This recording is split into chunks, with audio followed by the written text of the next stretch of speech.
does data literacy live or data strategy live inside there? Are they cousins? Are they brothers? Are they same level? Or does the data strategy serve the digital strategy? Or vice versa, right? I think it depends contextually on how an organization defines it. If an organization defines digital strategy as data, well, then that's a data strategy, right? If an organization defines digital strategy as the strategy to become a digital company, tools, technology, part of that would then be a part of the data strategy, because what tools, technology, what digitization are you going through from that side that affects the data side? So I think a lot of it is based off of contextually, how does an organization define those things?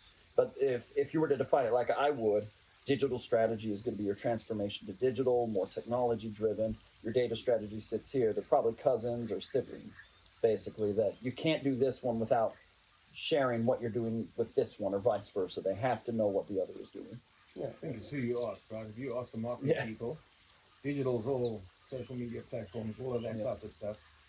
But the data coming out of that is not as structured as the rest of corporate data. So bringing the two worlds together can be challenging, but if you get it right, you can unlock a lot more value as well. But we understand data as the hardcore corporate data, and I think the marketing people, digital is like, oh, I've got like all these followers, but what does that really mean to you know, in the context of corporate data? So that's where I think kind of because I've also asked that question, right? The difference between digital and data, but it depends who you ask. Yeah, absolutely. And I think the full realization isn't there that the two can't be separated, because there is no digital without data. Digital processes, they require data, and they create data. So as something goes digital, it starts leaving a footprint of data. And all the new technologies coming out requires data as inputs. AI needs to train on data.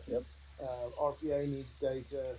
All of these emerging digital sort of innovators and catalysts, it's all dependent on data. So if you're going to go on that digital journey, you have to go on the data journey. And it can't just be a group of elite technologists that drives the digital data strategy. It's the people that are ultimately going to be in those new digital processes. They need to have some core skills around data. Absolutely. You can't do one without the other. And if you do, you can create digital debt. You've heard of tech debt, right? You create data debt, right? If you just march one direction with one thing, your data side can suffer big time. And then if you're playing catch up, your data strategy is going to have to be pretty strong to be able to catch up quickly.